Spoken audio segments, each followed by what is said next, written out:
It's the book of Ephesians, chapter 5. I'm going to start at verse 5. I'm going to read it in the NLT. And it reads, "You can be sure that no immoral, impure, or greedy person will inherit the kingdom of Mashiach, or of Christ, and of God. For a greedy person is an idolater, worshiping the things of this world. Don't be fooled by those who try to excuse these sins, for the anger of God will fall over all who disobey him." Verse 7, don't participate in the things these people do. For once you were full of darkness, but now you have light from the Lord Yahweh Ba'ashem Yahushai. Yahweh meaning he is, he exists, or he to be. Ba'ashem meaning in the name. Ba'as in, has the Hashem his name. Yahushai meaning he saves, or he deliverer. True names of the Most High God and the Son, who you ignorantly call God, is Jesus Christ, whose true name in the Hebrew is Yahweh Ba'ashem Yahushai. Verse 9, for this light within you produces only what is good and right and true. Verse 10, carefully determine what pleases the Lord Yahweh Ba'ashem Yahushai. And we know scriptures tell you the whole duty of man, Israelite man, is to fear the Most High and keep his commandments. Verse 11, take no part in the worthless deeds of evil and darkness. Instead, expose them. Because it tells you in 1 John chapter 5, let's say,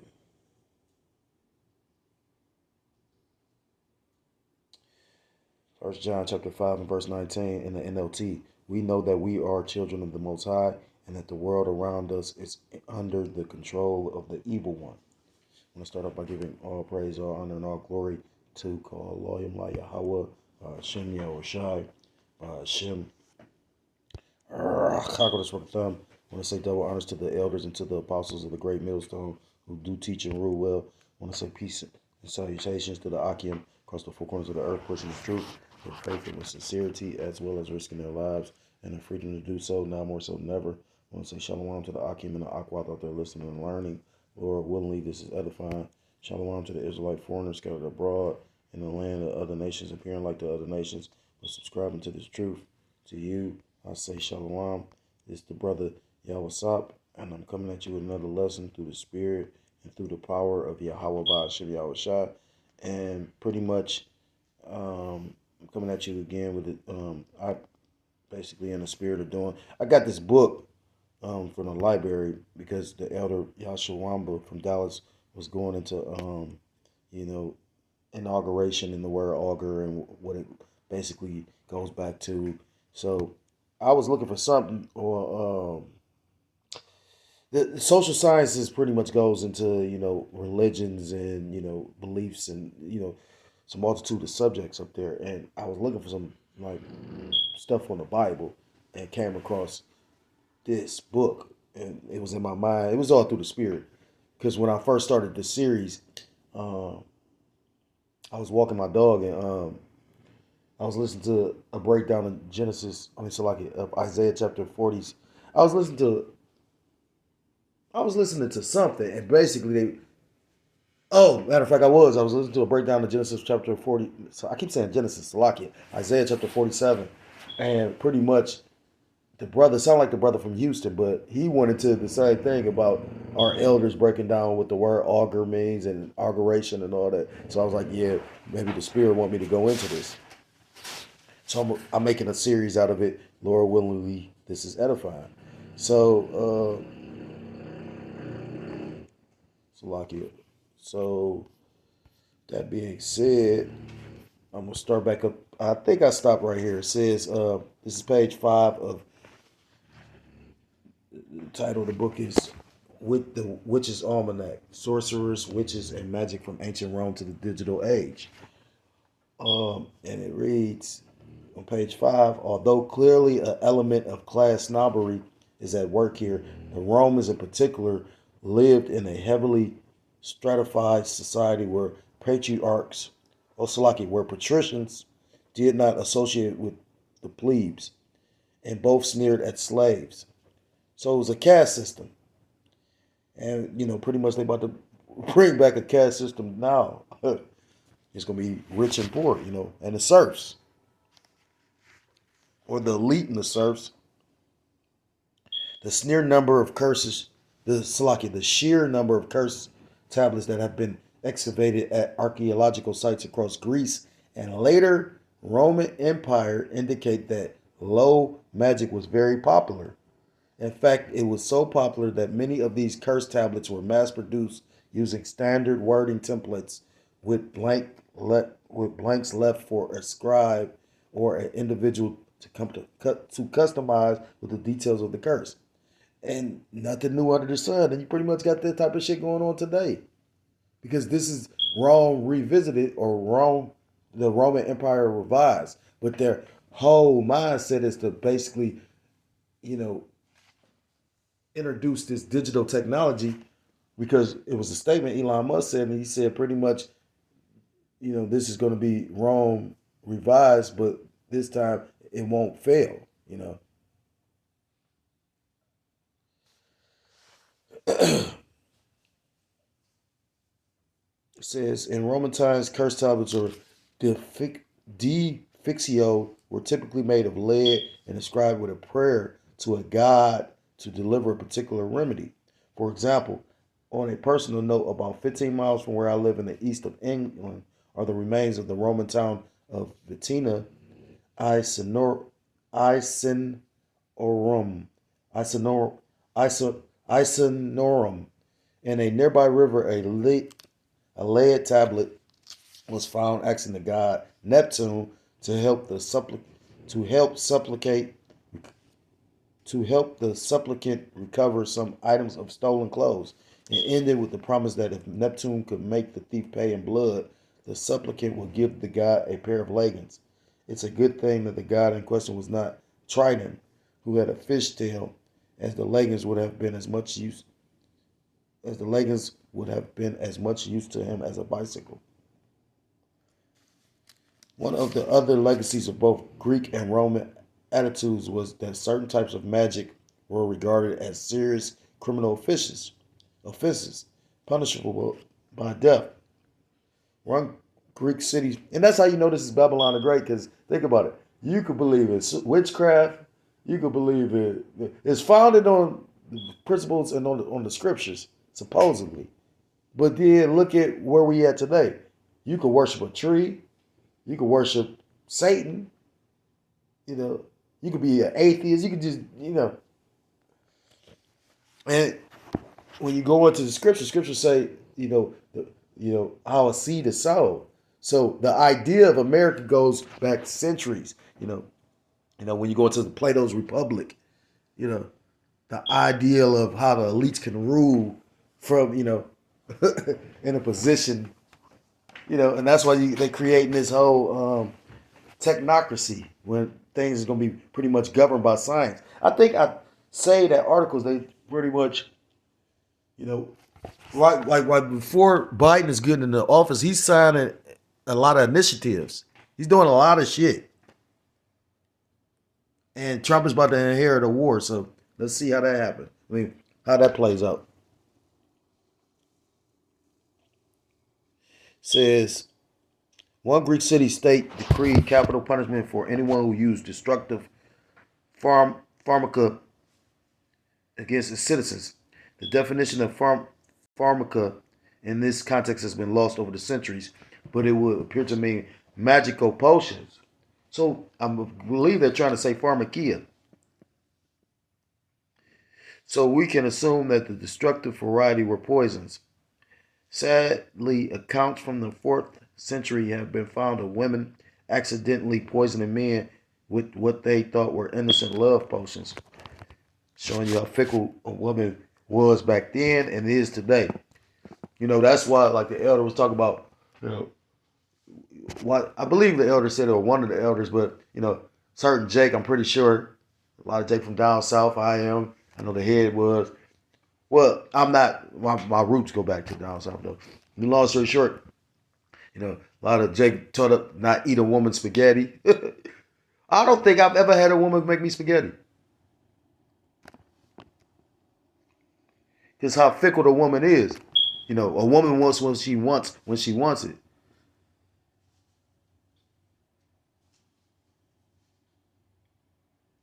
The definition of pharmakia in this context has been lost over the centuries, but it will appear to mean magical potions, so we can assume that the destructive variety were poisons. Sadly, accounts from the 4th century have been found of women accidentally poisoning men with what they thought were innocent love potions. Perhaps, therefore, the law was also intended as a quality control incentive for sorcerers to ensure that the potions and fil- filters filters they sold were unadulterated. The Romans had a similar policy, being very concerned about beneficium and malficium or maleficia. Again, the precise definitions are no longer clear, although the former seems to have meant killing by stealth, which could include killing by poisons or magics, whereas the latter means intentionally causing harm to others. The concept of maleficia would also long outlive the Roman Empire and become a key factor in the earlier European witchcraft trials, with practitioners of magic performed with good intentions receiving far more lenient treatment than those cursed with black magic or malevolent magic. And that's another thing, Esau tries to categorize things. You got white magic and black magic. When at the end of the day, it's all off. All of his witchcraft and sorcery. It is also the Romans who were responsible for effectively the first mass persecution of witches in recorded history. I did not know that. Showing you that again, this place is Babylon the Great, because you got to remember, I always thought that America had the first, and England, because you had the Salem witch trials here, and I know you had something that happened in England. It is also, albeit the only chronicle. It says, albeit our only chronicler is the historian Livy, writings some 300 years after the event. The year was 331 BCE, and an epidemic, possibly the plague or a COVID like form of influenza, was sweeping through the city of Rome, killing hundreds. At some point, a group of women known only to history as the matrons were observed making potions that were then administered to the city elders and officials. Unfortunately, these people, all men, it should be noted, subsequently died in some instances very quickly, in what is probably the first plea bargain in history in return for a reward and immunity from prosecution. An enslaved girl belonging to one of the matrons reported the actions of the matrons to the authorities. When challenged and accused of beneficium, a group of 20 women admitted that they had been preparing drugs and potions, but it argued that they were entirely wholesome and believed that they would help cure the men.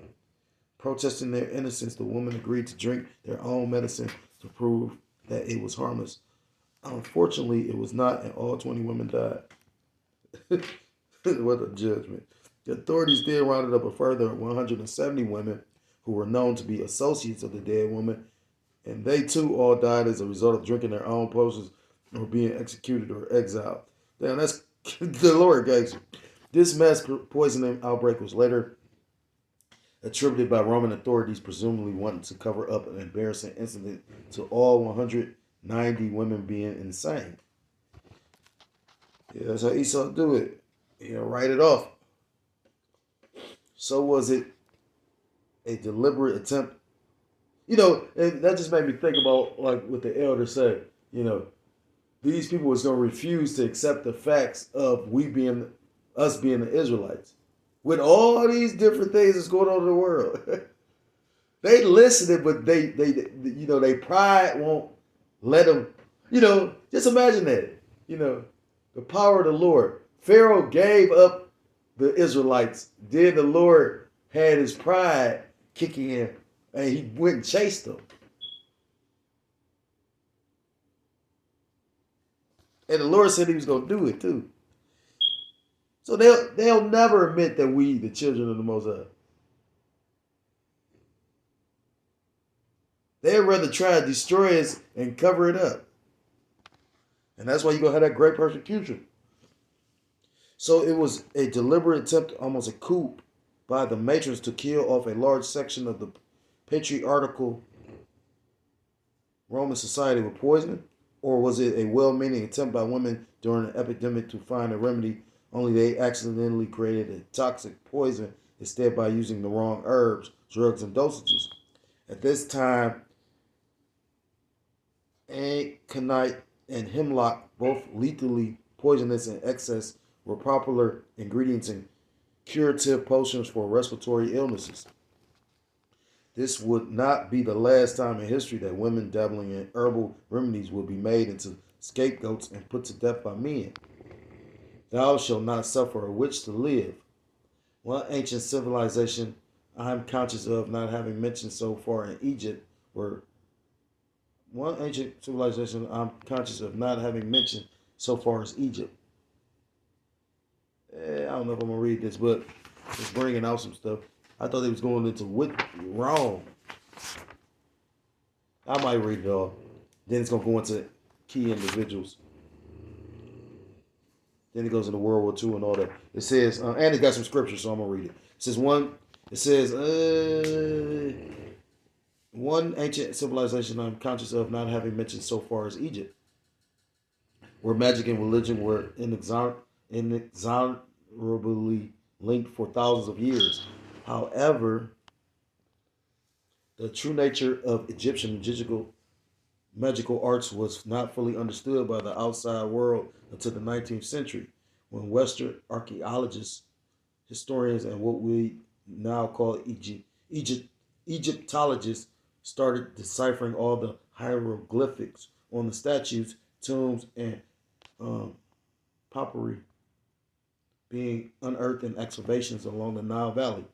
In fact, by Hellenistic times, when the Ptolemaic dynasty, which is labels from 305 to 30 BCE, and that's where you get the Rosetta Stone.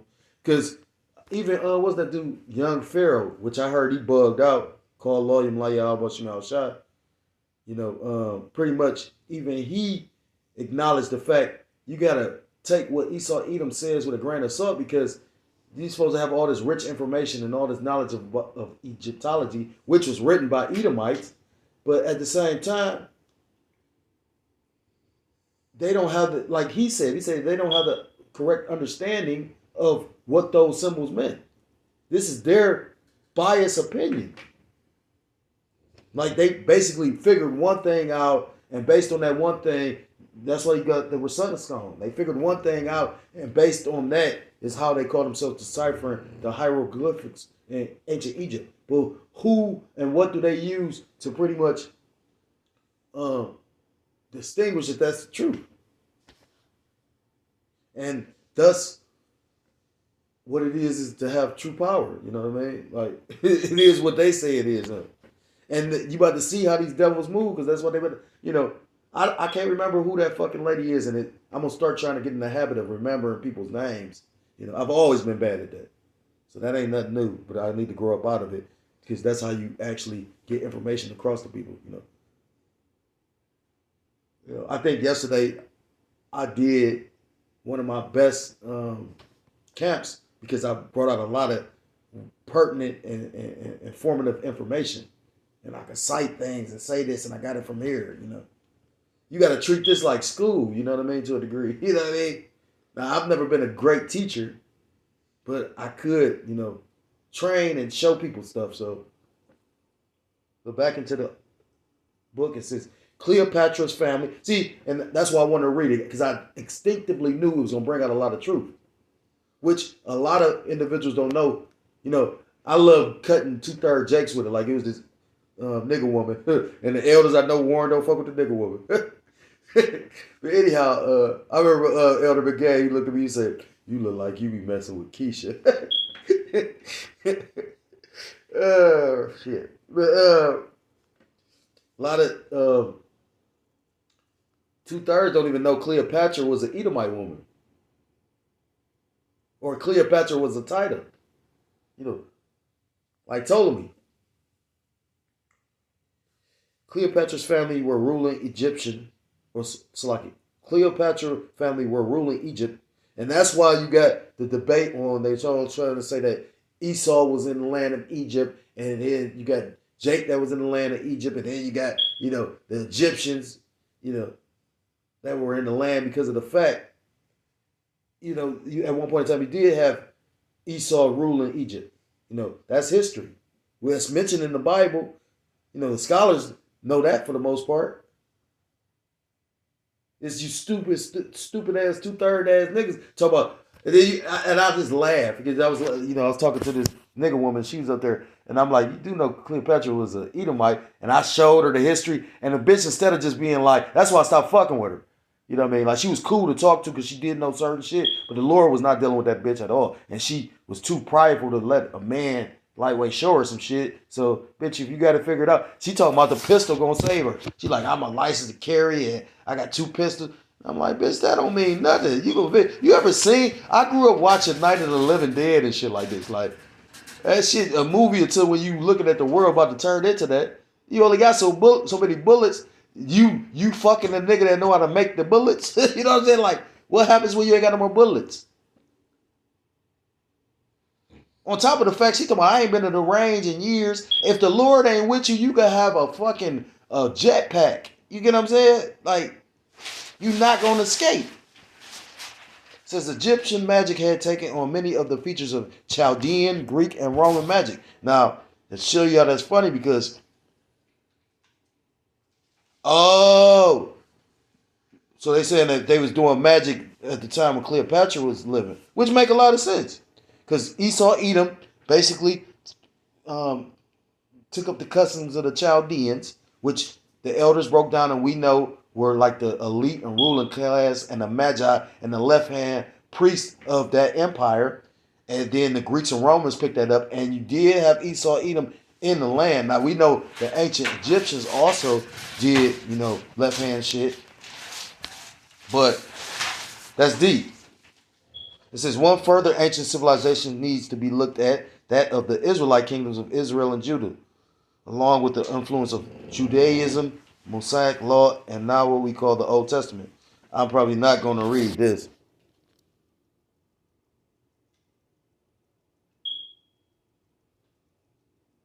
See, because it's talking about Jewish sources, including the Talmud, the Torah, and the Mishnah, approved of miracles performed by the prophets. They said approved of miracles. Now, the Talmud, we know that's some bullshit. That's, what them Amalekites that call themselves the Jewish are into. And when you go into the Talmud, which I don't even want to touch it, again, I constantly make the statement, I'm spiritually sensitive. Although I probably got to, man up and, stick my chest out. But, spirits be fucking with me, so unless the Lord, put it on my spirit to do it. But, the Torah we know is the Old Testament. And it said pretty much the prophets, miracles was performed by the prophets. It said even distinctly bloodthirsty prophets such as Alyssa, but condemned impure magic. It condemned impure magic, and there's multiple scriptures that go into, witchcraft and sort. What's that? I just read it when I first started the lesson, or the series. Talks about that in Nahum chapter 3.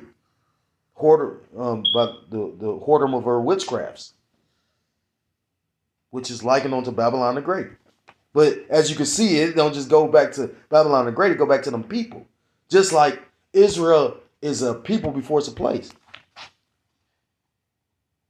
says performed by people outside of the priestly elite. Looked at through modern eyes, this does seem like the application of double standards. Prophets are never criticized for using, since the Old Testament, prophets are never criticized for using magical forces to vindicately smite their personal enemies. Take this example involving the prophet Elisha in 2 Kings chapter 2, verse 23 and 24. And when he went up from thence unto Bethel, and as he was going up by the way, there came forth little children out of the city and mocked him and said unto him, Go up, thou bald head, and go up, thou bald head. And he turned back and looked on them and cursed them in the name of the Lord Yahweh Ba'ashem Yahushua. So he didn't say, fuck you, goddammit, you son of a bitch. He didn't say none of that. That's profanity or harsh words. He put a curse on their ass. And that's showing you how it's not off when we curse our enemies. I pray that brothers get in the spirit and curse vocab. I can only imagine his demise. You know, you got to remember the elders have lived to see individuals that pretty much mocked them, pretty much be judged by the Lord. I remember when the elder Big Gad was in Cleveland and he pretty much had us go and do a lesson on polite being sentenced. Because that guy was a thorn in the elder's side. And again, you know, it may look like the wicked is winning, but the righteous is going to ultimately overcome. Again, I believe it's in Ecclesiastes to talk about how you got the left and the right hand, but the right hand is stronger than the left. And he turned back and looked on them and cursed them in the name of the Lord, Yahweh Ba'ashem Yahushua. And cursed them in the name of the Lord, Yahweh Ba'ashem Yahushua. And there came forth 2 she-bears out of the wood and tore 42 children of their number. And the scriptures go into that, you know.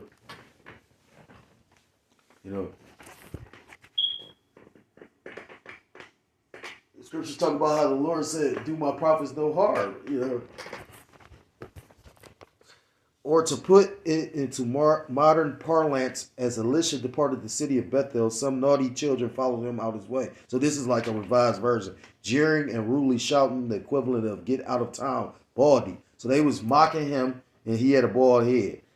The prophet, but I don't think he probably had a whole bald head. You know, you got certain men, because it's off to pretty much, I don't think you're supposed to have a complete bald head. Like if your hair is receding, you got to just rock the receding like that. That's the will of the Lord. And you're not supposed to line your head up. You know, you got Jake that's so worldly, they'll do that. You know, they can't literally go without a fresh, crisp lineup. You know what I mean? Or Jake can't have their hair. They got to have, locks is in the scriptures, which is braids, but, or cornrows. But, again, that's worldly type shit. Because you worry about what the world views you at. I bet you if certain things was looked at as like being bummish, Jake wouldn't even partake in it. The prophet responded by cursing them and summoning up 2 bears, which they proceeded to rip the children to pieces. The ancient Israelite kingdom also had an apparent obsession with divination and soothsaying, which is all scriptural. Jake went off. I forgot what king it was. I believe it's Manasseh, which if it's not mistaken, if I'm not mistaken, it's in the Apocrypha. But pretty much he was into witchcraft and sorcery. And I believe in the Apocrypha, it show you how he repented too. Which is deep. And that shows you truly how much the Lord has mercy on Israel. I remember the elders were speaking on King Solomon. If you immature in the spirit, you ain't going to be able to accept certain truths. And that's how I look at it with certain camps that can't accept the doctrine. I'm pretty sure Jake had certain things to say, but I never bucked up to the any part of the doctrine. It makes sense that we're going to have young girls. Because young girls are attracted to older fucking men. That's not by happenstance or coincidence. Jake can always remember being in the 9th grade and you watching the girls in the 9th grade fucking grown ass men picking them up and coming to the school picking them up. We've all saw this. I ain't that fucking emotional. And then what I don't like is, like I said, we all get emotional. Because emotion or being emotional is just passionate. You get emotional when the mother, like the one brother of Kadar Banya Howard was saying with Bishop Nate. He said, he was like, you get offended and you get upset and do something to your spirit when you hear like individuals like Bishop Nate blaspheming the name, but we have called on the name and been delivered out of certain perils. And the scriptures say the Most High is not mocked. You will have to give account for every idle word. So this thing is deadly serious. And I get offended when, I know, certain things come with wisdom and age and time. You know what I mean? Again, like I have a heavy hand in a lot of shit. But again, that's the way I grew up. Not that I ain't never been around nothing. Our shit was organized. Believe that. You get what I'm saying? It was one nigga I asked my brother one time, I said, damn, do y'all all got different connects? He said, no, it's one nigga that pretty much giving everybody what they got. But most people don't know it's just one nigga. I said, God damn, that's cold. They never ran out of the product.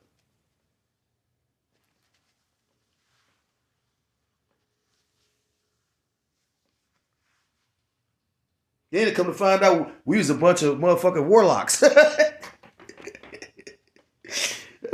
Shit. I said, damn, the Lord called up. The ancient Israelite kingdoms also had an apparent obsession with divination and soothsaying, with Deuteronomy chapter 18, verse 10 and 11, stating, let no one be found among you who practices divination or sorcery, interprets omens, engages in witchcraft, or casts spells, or one who consults ghosts or familiar spirits, or who inquires of the dead. Now look at Esau's kingdom. I remember my demon, she worked for a bitch that had a tarot reading spot. And I was a lot, I used to always my whole life see certain things and wonder certain things. But it didn't make sense until, I came with the truth. But I should have seen that bitch was a demon when she first told me that. But again, everything happens for a reason, I had to go through a lot of pain to get my children, you know what I mean? Which I do care for. And by going through that, that's why the scriptures say, where's that at? I forgot where it's at, but it talk about pretty much have no children in this place. Scriptures talk about woe to them that give suck in the last days. So, if you thinking that it's going to be a cakewalk, because there's nothing like watching your children suffer. That's why I was so grateful when the lights went out. And I got daughters. They never said a motherfucking word. And they really, like after me talking to them, because that, helped me keep it together. If they was been bitching and crying, I don't know what I would have did. You know what I mean? And you don't want to yell at them and, get after them for really just being scared or whatever. They never said a motherfucking word. But come to find out afterwards, they said that's when they was praying to the Lord. And they said they prayed the night before, and the next day, I'll never forget, I was sitting down meditating on something with the truth, and the lights came back on. It catch you off guard. And then they just start smiling. That they like the day before they was praying. So whose kingdom is set up with that? Esau Edom's. I'm gonna read this book of 2 Thessalonians chapter 2.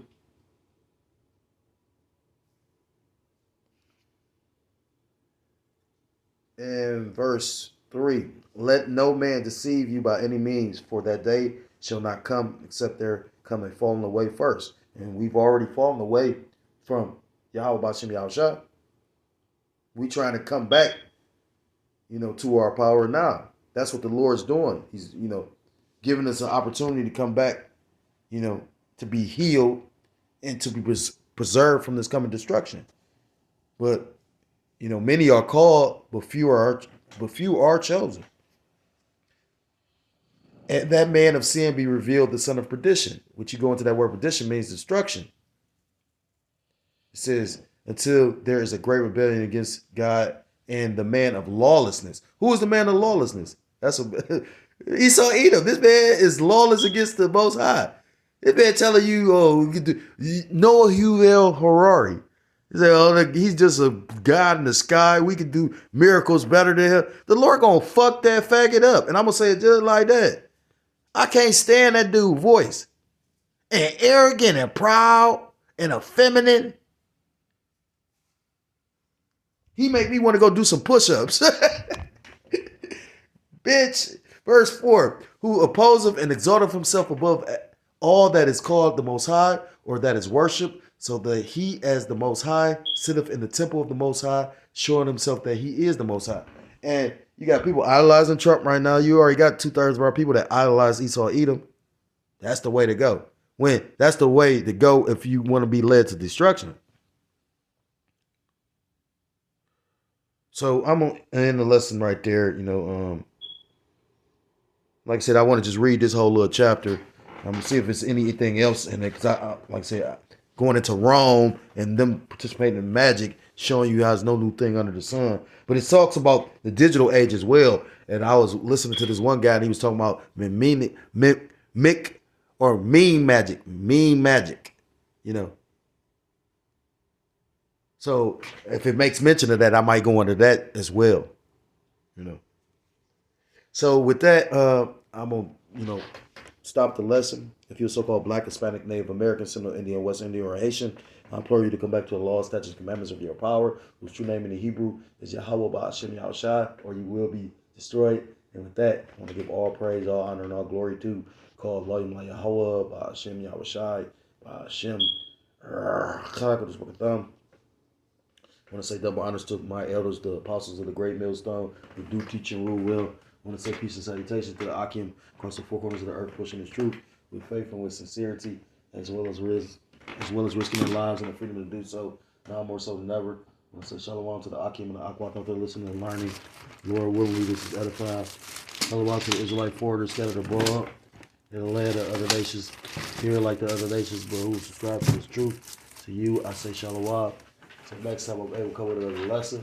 Say shalom, shalom, Kwab Yasharala, and Mawak Lava Ball. Shalom.